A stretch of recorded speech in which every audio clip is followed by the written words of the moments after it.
All right, guys, there you go. You have Rand Fishkin with me. Thank you very much, first off, Rand Fishkin, that you're here with me. I have a lot of questions, I'm going to ask you. You already know. But I'm really, really thankful that you're here. People who don't know Rand Fishkin, first off, shame. Second, this is the founder of Moz and the co-founder of SparkToro. We're going to talk about a lot of stuff. So let's start.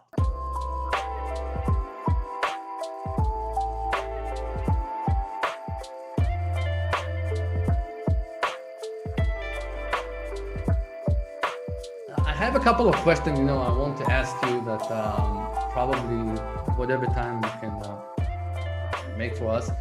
But there is a lot of questions. There is people that was out there and did most of the steps the same. Like, all right, I've been a freelancer, I've been an SEO, I've been an agency, whatever, digital marketing or SEO, whatever. And then, okay, clients are shitty. Let's do something else. And every time people are going to SaaS or program or softwares or going outside of the client's world, because even though, let's say right now, 2021, and people leaving their digital marketing agencies because they don't have money, or they do have, but they want to keep it because they don't know what's going to happen tomorrow.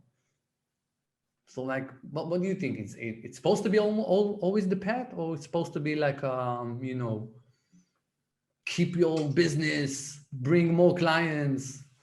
Yeah, I mean, I think if you don't enjoy the work, I don't think it's a great thing to do, right? But I think services businesses get a bad reputation despite being potentially great businesses. And there's a lot of people who need the help of services businesses. I think in digital marketing,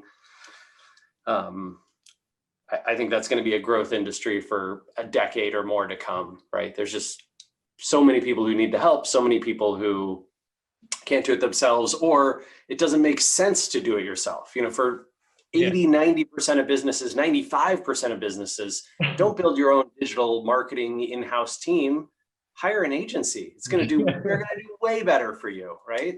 They see tons of projects. They know the problems inside and out. They are going to have the expertise on staff. The thing that would take you 6 months to hire the right person and train them up, and then it would take them 2 or 3 times as long to set up the online ads or do the SEO. The agency will be up and running in 5 minutes, right? As soon as you sign that check, boom, they're working. All right, let's do it. It's like always like it's like a war, like you're going out for a war. But if you ask all digital marketing agency out there, they will tell you that the percentage of clients that live in them, it's like really high.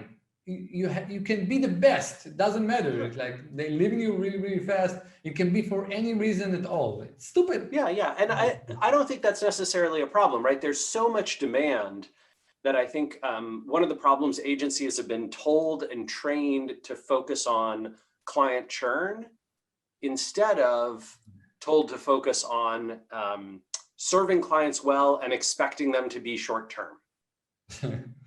Right? So I think you have to go in with an expectation. Here's a new client. We'll probably work with them for 3 to 6 months. Maybe we'll work with them for a year if they sign a year contract. And then they'll go away. And maybe in 2 or 3 years, they'll come back. And that's fine. That works fine, right? That's a totally reasonable model. A lot of the work that you do as a digital marketing agency is setting up a system for them to follow. You set up their ads, you set up their Google stuff, you fix their web pages, and then you know what? A lot of the work is done, and you go to the next client, and that's a fine model. The problem is that many agencies and agency owners think I need to focus on churn, and so every client they lose, they feel like they did something wrong. You didn't do anything wrong. You solved their problem. You fixed their problem. Now they're good for right now. They're done. Great. Let them go. Find somebody else. Every time, even if I'm thinking about my agency, like right now, I used to have, I told you, like 10 employees. We have like around 80 or 80 something clients.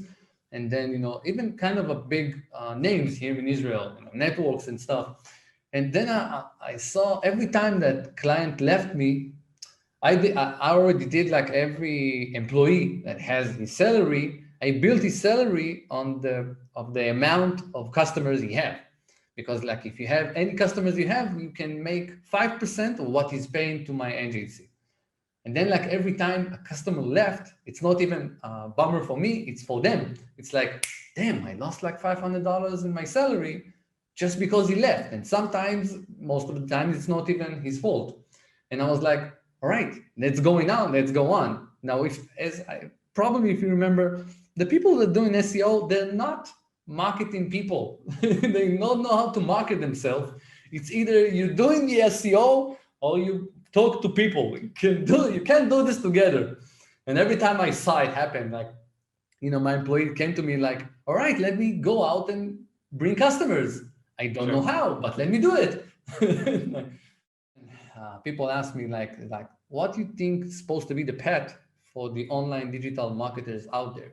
Because especially right now, think about it, even the pandemic, even everything, like, what do you need to do when you want to be, actually a digital marketer?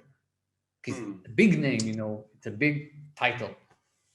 Yeah, I mean, my top suggestion for folks who are in digital marketing and want to sort of further their careers and improve is to specialize. I think one of the big problems is it's really hard to stand out in the field these days, to get noticed, to get attention, if you are a broad digital marketer, right? I do it all. I do a little bit of ads. I do a little bit of PPC. I do a little bit of SEO. I do a little bit of content. It's hard, right? Like, it's very difficult. When I was starting out, the field was so new. It was growing so fast. There were so many open opportunities and so few well-known people that it was much easier to stand out, right? Today, that's not the case. A lot of the field is much more established. And so one of the best ways that you can stand out is to be associated with and focused on a specific niche and a specific practice. Like, oh yeah, whatever. Claire is, an absolute expert in brand safety advertising and whatever it is, right? Like a very specific niche. Yeah. That is exactly what I would do. That's what I would talk about. That's what I would be known for. That would be what I'd write about. That's how I'd position myself. And that's what I'd encourage other digital marketers to do. Yeah, you're right. Because people who know me here from conferences and stuff, they always know my duck theory. I have a duck theory that my father taught me like years ago. He told me, don't ever be a duck, because a duck, it's a really, really, really cute, cute animal, but he can't fly that high. He don't know how to swim really good. He don't know how to walk. He's like, it's not that good. He can do everything, but not that good. Don't be that, just be a hawk or something, like be an eagle. There is a question that we always talk about it, I think, among friends and colleagues, about Google is taking over. That we always talk about it, like Google is a big freaking monopoly and we have no idea how to beat it. And all that talks right now about even Apple or Ahrefs or DuckDuckGo, like who can be the next search engine, even if I don't know even if they even can, they don't have the history. I remember you said it on YosCon, I think. They don't have the history that Google have, but maybe we need to start from scratch. Maybe we need to start something that says, all right, let me try it. Bing, I don't think. But I do think that maybe Apple, I don't know if Apple or DuckDuckGo or even Ahrefs said they want to open, the new search engine by themselves. I don't know how. Do you think it's a good idea? Do you think that something that can happen? I mean, so, my hope is that it works. My fear is it's pretty impossible. Right? So today, for example, just this morning, DuckDuckGo announced that they had their first ever 100 million daily search query day, right? So they are, they're growing. They're, I don't know, 1/10,000th the size of Google, 100,000th the size of Google, but they are growing. More people are using them, right? That's exciting. That's interesting.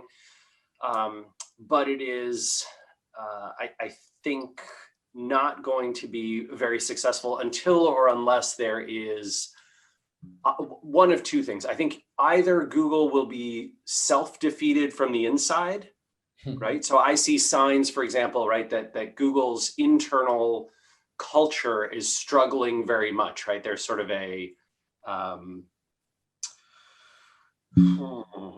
an unwillingness to look inside themselves and see the problems that they are creating and to recognize and take responsibility for those and to address them head on. I think that will hurt them in the long run. That could hurt who they're able to hire and retain. It could hurt how they make decisions around ethics issues, cultural issues, values issues, political issues. You know, that YouTube was, for example, the very last of the major platforms to remove Donald Trump this last 2 weeks, right? Yeah. You know, it was Twitter and Facebook and Snapchat and TikTok and Reddit and all these folks did it right after the insurrection. And it wasn't until yesterday that YouTube finally made the decision to remove the Trump channel. So, you know, that's a very small portion of what's going on. But I think Google does have these big internal challenges, and that is potentially one route for their defeat, right? It comes from internal culture. A good example of that is like, you can see Boeing really struggling the last 10 years with like the culture that they built internally that was broken, or before them, IBM, right? Just sort of like cycling down on this culture. Kodak, right? Just missing huge things because they had built up a political culture internally. I don't mean political like I know. Governments. I mean like internal politics. Inside the organization stuff. Yeah, exactly. So I think that's one path. The other path is government action, right? So the EU has been very harsh. Much more harsh with Google than the US. I think if the US there's a number of efforts, in the U.S. from states, attorneys general, from the Department of Justice, from the U.S. Congress investigations. Any of those could take shape in antitrust, either legislation or penalties that would significantly change the face of Google. That could be something like Microsoft in 2099, where it sort of opens things up, right? I think there's a lot of people who say, hey, if Microsoft if that antitrust case had not come out against Microsoft in the 1990s, we wouldn't have the open web that we have today, right? Everybody would be using Microsoft Internet Explorer. Exactly. Everybody would be using the Microsoft search engine.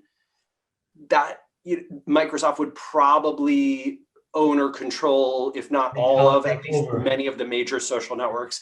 And I think that's a reasonable assumption, right? Because Microsoft could have, through its ownership of the desktop and the operating system and the machines, right, the computers, basically owned all of web growth. I don't want to say all, a lot of major web growth, right? Yeah. And essentially precluded companies from like Google and Facebook from being able to dominate without going through Microsoft's systems. So that's the other path, right? The other path is antitrust legislation. I just don't know right now, today, is there someone who can compete with Google? I don't see it, right? Google is very smart. They are willing to take short-term hits in order to get long-term innovation and long-term user acquisition. Yeah. You look at the zero-click searches thing and you're like, wow, Google's taking a big revenue hit to serve up instant answers instead of ads.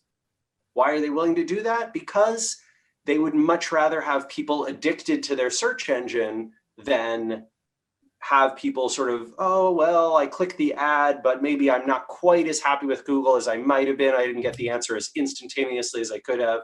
I think that's Google's biggest fear, is that someone else will instantaneously answer queries. And so they've been disrupting themselves on that front. And yeah, like you said, they have the history, right? Google knows what trillions and trillions of searches looked like and what everybody clicked on. Bing doesn't have that. DuckDuckGo doesn't have that. Nobody new has that. I don't know how you can compete in a machine learning world unless you have that data.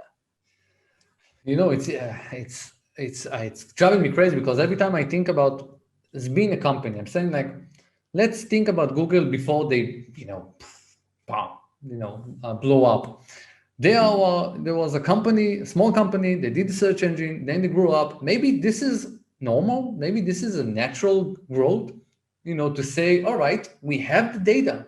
Why wouldn't I just give the answer to the user? Why do I have to take him and put him inside the website? I have the answer. Why do I have to make this long connection? Because I know it's supposed to be normal thinking, but it's hurting a lot of people that actually build websites to answer that questions. So it's always, like the internal thinking about like, is it supposed to be normal growth or they are hurting people? And no idea what's going on in there. Yeah, I mean, I think there is both consumer benefit and consumer harm to Google's monopoly. There's both business benefit and business harm to Google's monopoly. And so it's just a choice that, voters and governments and other corporations make around how they want to engage in this kind of environment. Yeah, exactly. You know what? That's actually bring me to my next question, because it's the same kind of thing. Like, what do you think about this trend where people are looking for alternatives to, because of the privacy issues? Because they're looking for alternatives for Google, alternatives, like for Facebook and even WhatsApp or whatever. Like, they're actually thinking about, all right, let me leave, let me just leave everything and go hike. I don't know. Yeah, so I think that, the frustrating reality is that privacy is perceived to be a problem, but generally speaking, not a consumer demand, right? So essentially, many to most consumers, I don't know whether that's 70% or 95% or 99.9%, but most consumers are happy to trade almost all privacy for slightly better experiences. Yeah, exactly. But that's what happened in Google and everything, like Facebook, like every time people are arguing about Facebook, like, oh, I'm sick and tired, they're taking my privacy. I'm thinking like a business. I'm saying, listen, you have the best UI, whatever you wanted. You have the best thing that you can communicate with all your friends. You can see all the news and everything in one place. What are you whining about? Like, what do you want? You have everything that you want in one feed. The only site that you never see the footer. I don't know how. Is anybody seeing the footer? But that you have everything. What are you bitching about? And everybody's saying, no, it's our privacy. This is our. I have no idea. I don't see it. I mean, I think the reality is a small, elite, technically savvy class of people is complaining about privacy. Exactly. And that's a world that you and I are well connected to. But the overwhelming majority of human beings just don't care at all. Exactly. If they complain about it, it's nebulous, non-specific, and does not rise to, it's more sort of complaining about the weather versus I'm going to move to a new city, right? Everybody complains about the weather. Yeah. Very few people actually move because of the weather. Exactly. Right? It's sort of like, oh, I really wish my grocery store had X, Y, or Z. But you don't change grocery stores. Exactly. Go to the same grocery store. That's how it is. All the time. People like to complain, right? People like to complain. The question is, are you willing to take even small incremental steps to change your behavior? And what we've learned is consumers are not, right? So the only way that privacy issues get addressed is through legislation and government, really. Exactly. I mean, the only other real one that exists is sort of what I'd call journalistic pressure, right? So, but Facebook has been almost immune to that. Facebook has had scandal after scandal after scandal after scandal. And I think what Facebook has learned, unfortunately, is no matter how big, how terrifying, how bad the scandal seems, after a couple of weeks, they don't lose users. Exactly. And so essentially Facebook has been trained, financially speaking, right? They've been trained to ignore bad press, to be willing to violate people's privacy, to be willing to fund extremism and amplify conspiracy theories and, convince people that they shouldn't take vaccines and do all sorts of terrible things, right? Right up until whenever they change their mind and basically not be punished for it. Exactly.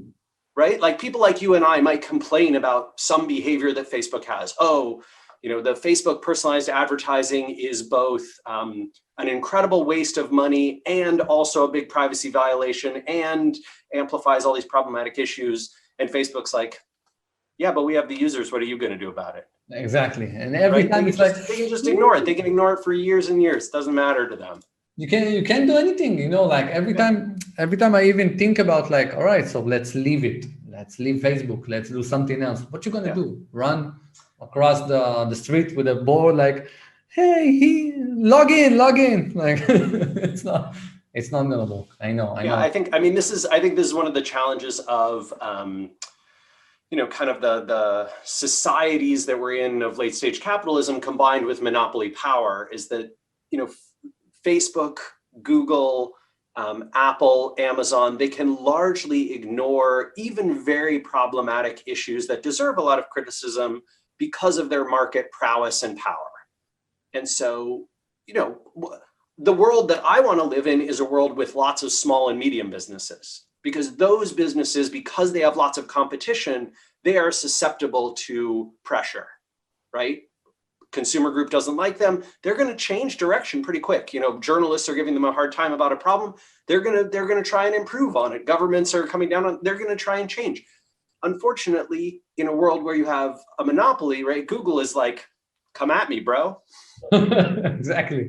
What can you do? Like, nothing. Yeah, what are you going to do about it? Suck my algorithm. What are you going to do? Yeah. Oh, yeah. Yeah, I can see it every time. I think the last time I ever said something bad at Google, it wasn't as a conference here in Israel.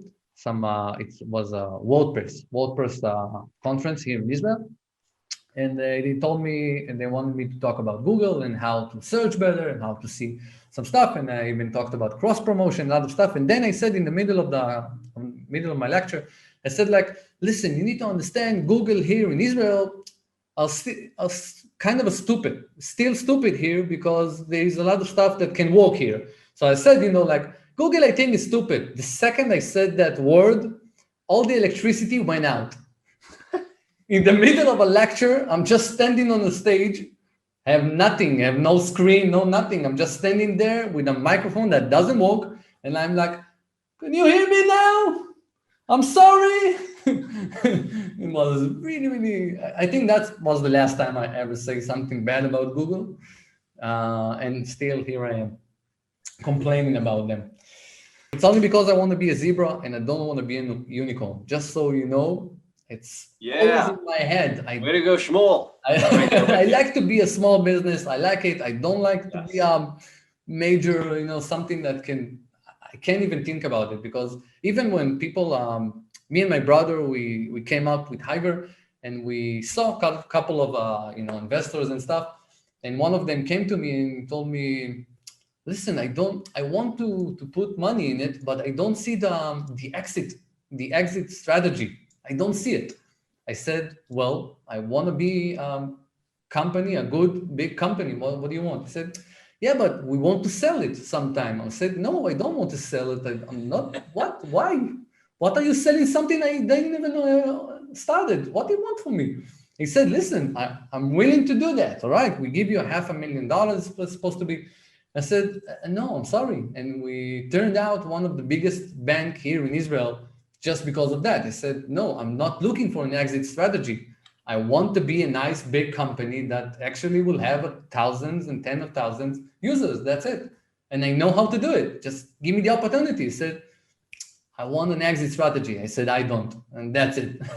That's great, right? Like, I think it's a beautiful thing to be able to own and control your destiny long-term, not have to be subject to the interests of how someone else might value your business, right? That's a really powerful thing. At that point, it's a lot more like art, right?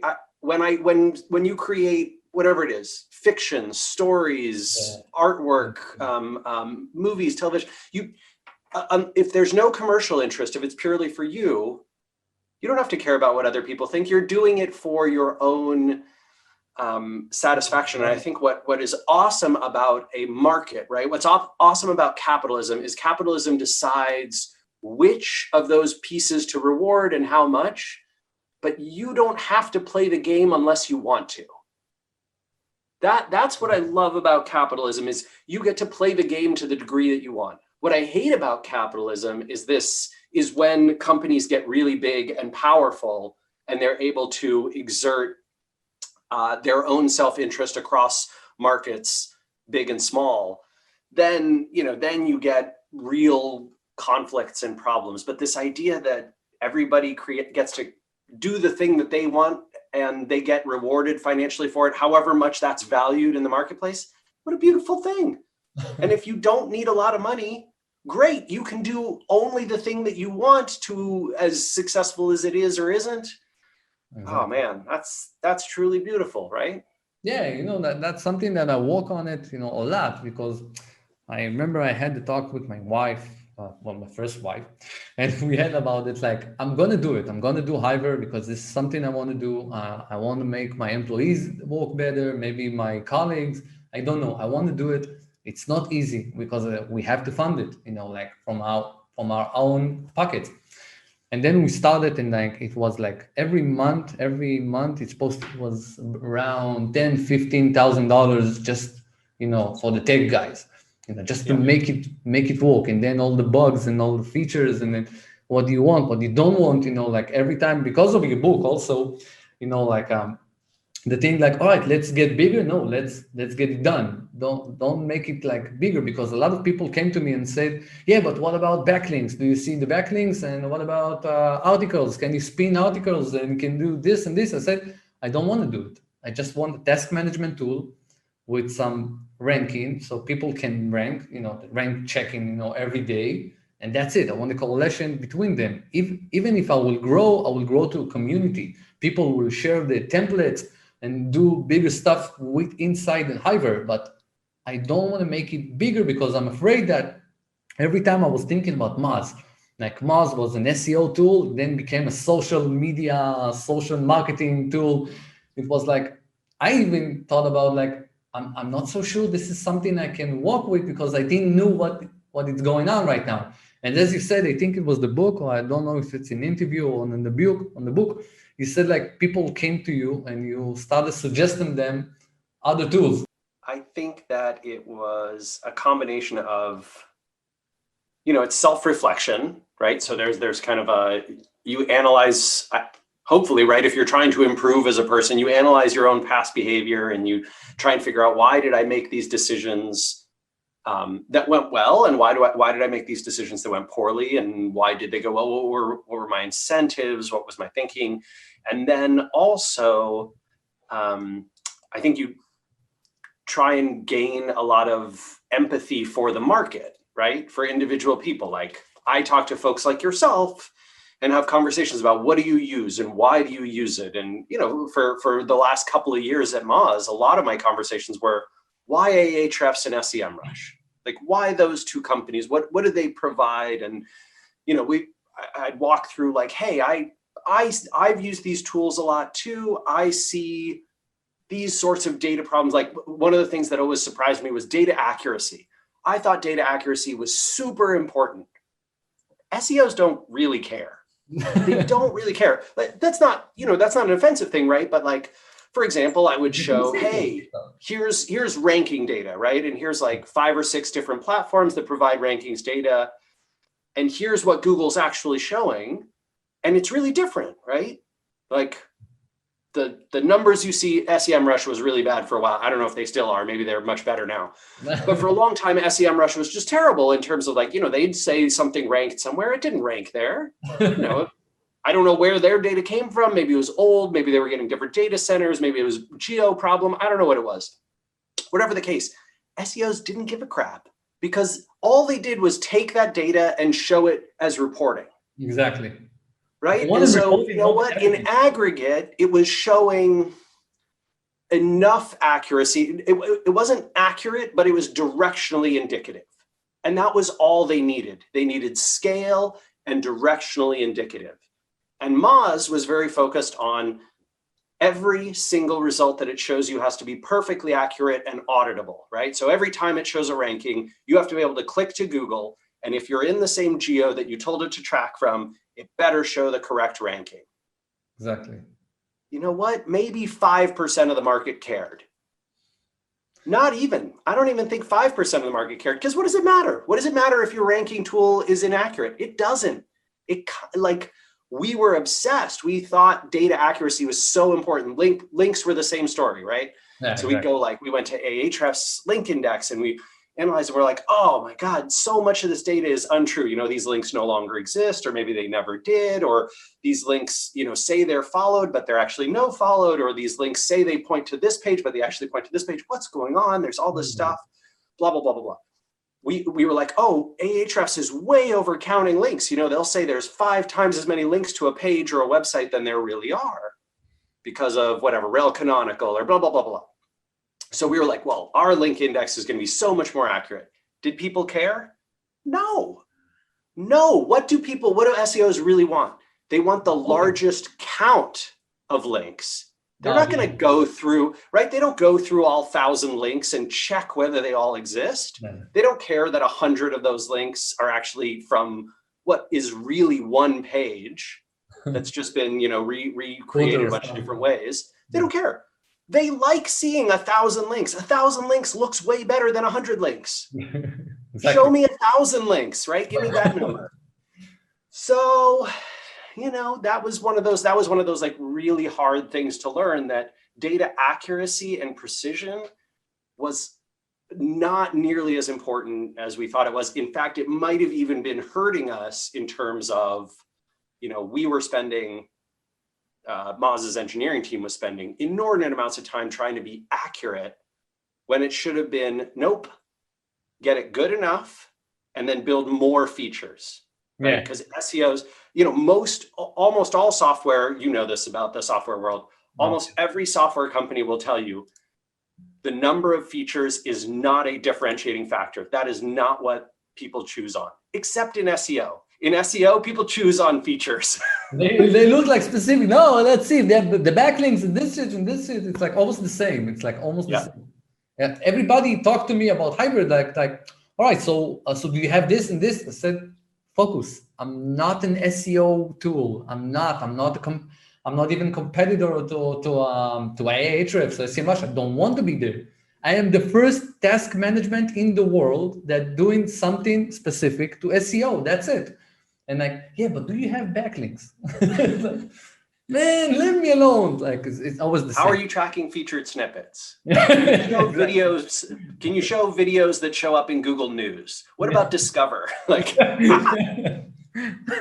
That's something also that brings me up, the same things, like what actually you can do right now, even in SEO. I know SEO is not your term today, but the thing is that more and more I can see that the search, everything that you want to search like as keyword research, it's not true. Forget about keyword research, starting from the not provided from the analytics, and then you came up to go into Google keyword planner and you see only ranges. You didn't actually see the numbers, and even when you see the numbers, it's not even close to this, because I have websites in ranking that really high in really competitor let's say terms, and I can see they're really off. They're way off the numbers. And by the way, also all the tools are going one way or another and saying numbers that doesn't exist, basically.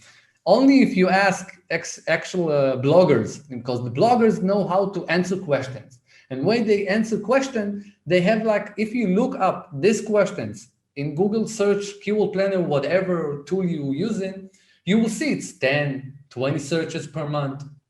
But when you look into the analytics, you can see that question specific brought 1,000 views, 1,000 page views, or 1,500 page views. So it's off. It's off. Why people still using this keyword research tools? Why? It's way off. You can never actually predict. You can only use, I believe, the autocomplete, just to understand basically what people search and start, all right, let me answer that question on my website and I'm okay. But really not using that tools. I do want you to explain SparkToro if you can, because a lot of people here in Israel still don't work with SparkToro. I know it's not that working in Israel, right? Probably No. still, of course, in the US. It's also it's a big thing. I used it a lot. I think SparkToro, and I loved it because this is something I give to my students, because a lot of my students say, I want to get into the gaming niche.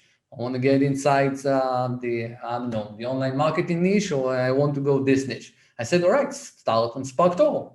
Start looking at it, see who the people you need to follow, who you need to deal with. Just start there. So I'd like to explain a little bit about SparkToro, so Israeli guys understand why they need it right now. Sure. So yeah, you're right. SparkToro is so primarily English language. It does have a good amount of accounts in Israel, but they are or coverage in Israel, but it is English language accounts that are located in Israel. Yeah.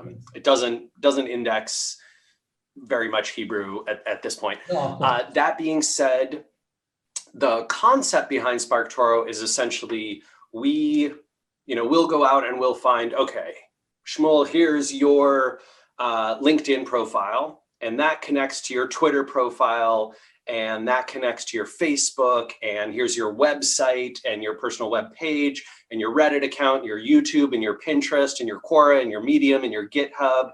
And all these accounts, we consider that to be one profile.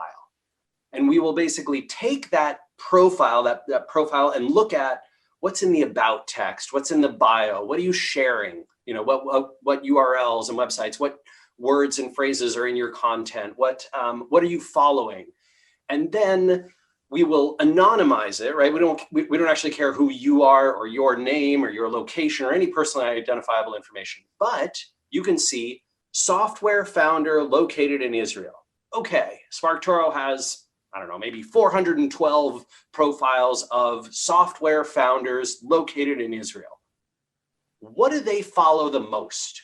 What do they listen to podcast-wise? What are they watching on YouTube? What websites are they visiting? What words and phrases are they talking about? What hashtags are they using? What topics are coming up for them? Who are they following on Instagram and Twitter and Facebook and LinkedIn and Reddit?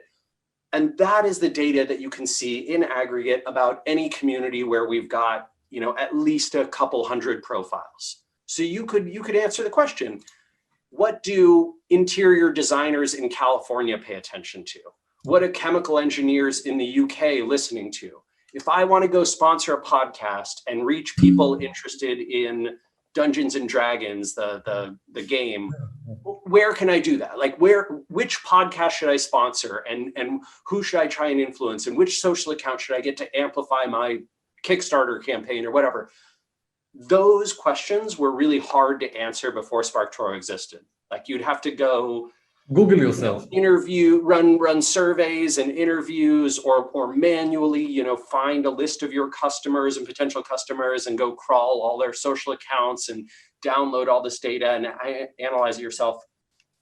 SparkToro makes that very easy. And what I'd say for a lot of folks is, you can go to the website, run searches for free. We offer 10 searches a month for free for everybody. So with a forever free account, nice. You can run 10 more next month. And if you have those questions about where is my audience, what are they paying attention to, and how could I get in front of them, SparkToro is great for that. It's not an SEO tool, obviously. It's mostly an audience research, market research, digital PR tool. Yeah, of course. All right. You see, did you hear that, Jewish people? It's free for now. for the 10 searches. I know my relatives are going to be both very pleased and very angry with me. For free, you offer this. What are you thinking? Nice. SparkToro, I started to use it, I think me and my students, just because, I don't know if you know, but there is a lot of people that actually take advantage of the pandemic, let's say business victims, and started to sell them a lot of online courses of make money from home and stuff. Now, I do believe kind of a couple of them are okay, really, that the people that don't do that marketing strategy, that really aggressive marketing, I think is the okay. Like if you know about Income School or Authority Hackers, they are something that doing, I think, pretty good because they telling you how to get into a niche and starting to build your website and just be something on your own. And I love it. Really, I love it because this is something that actually can help business owners like, let's forget about what am I doing. Let's do something else that can actually bring me a second income or something. As you said, something that always bugs me and I think depressed me. It's like Google is your competitor. Google is not longer just a search engine. And this is happening in every niche. I can see every big niche, Google see it's a good thing, a lot of searches, that's it. They're taking over flight, sport, whatever. It's scary. That's why every time I study it and teaching it, I'm like, find the most stupid niche you can ever think about because there Google probably won't go. Even it doesn't matter. It's true. The smaller the niche, the less likely Google is to compete with. You could do. So what do you think about the Corona stuff right now? Do you feel into your business, even if it's SparkToro or even if you think about Moz, you think they feel the impact of the pandemic situation? Yeah. I mean, we definitely did. SparkToro launched in April of 2020, so 9 months ago or what have you. And that first month was just brutal. Like we were seeing tons and tons of people who were on our beta list and early invite list.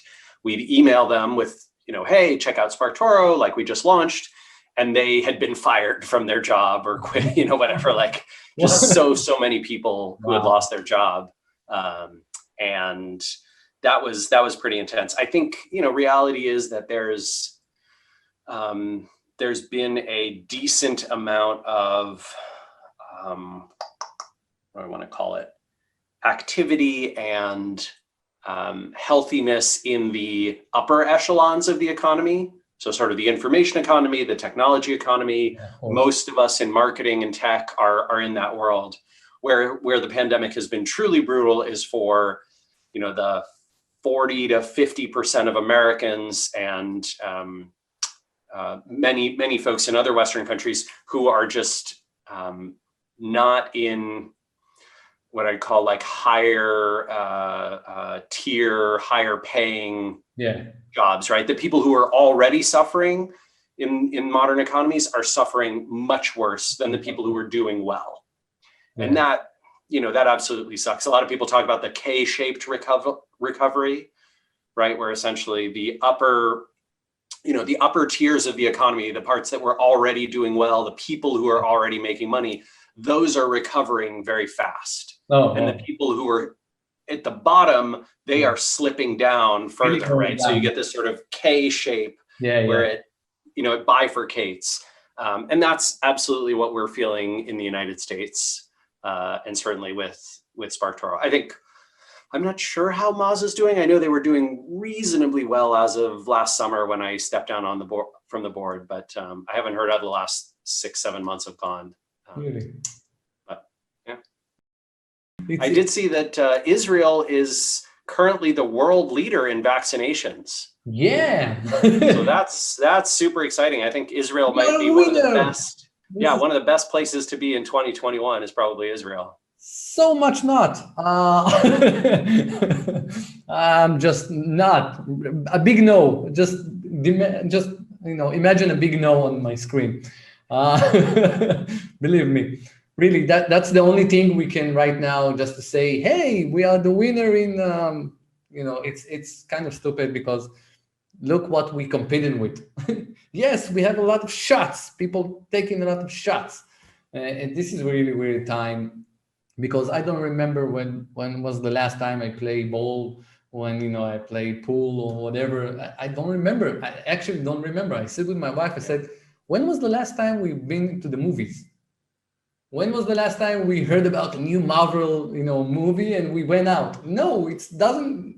Yeah, I think it's, we were last at the movies about almost exactly 12 months ago. So a year ago. And in the United States, like I don't think we're going to get vaccinated until earliest July or August. Really? That much? But in Israel, 23% of the country is vaccinated already. And it looks like, right, by the statistics are everyone in the country over 16 will be vaccinated by March 31st. That's what they want to say. I don't know. I don't believe it's true because they said that is incredible. I don't care if you miss that by 3 months. You will be, whatever. By September, Israel will be like one of the only countries in the world where you can just go to the movies again. Yeah, exactly. Right? Come see a movie with me, Rand. Yeah, right. I mean, they're not going to let me in, but yeah. Yeah, this is something that we always talk about because I think the major thing that right now is happening in Israel, you need to understand in the 2020, around 100,000 business closed. Like, that's it. They closed the gates. That's it. We have nothing. Bye-bye. And this is something really, really painful because I also had a couple of customers that actually closed their deal and closed everything. And I said, well, what can you do? Pandemic style. But 100,000 business went out of business. I think that's why they're doing all that chats now, because they have here a big protesting guys that actually saying, listen, we have no business anymore. I have no money to feed my children. Give me something now. So what they want to do in our government, well, that's what they're saying. Let's just shut everybody with vaccinating everybody. And then let's go back to normal life. Awesome. As much as hard I think it's going to be, they want to do it like for 6 million people. That's the target. 6 million people will be vaccinated. Let's go out to the streets again and live our normal life. If it will be, fine. Sounds amazing. I'm very jealous. Awesome. Thanks for having me, Shmuel. Thank you very much, Rand. Have a great day. And thank you for your time. Really. My pleasure, man. Take care. Bye-bye. Thank you.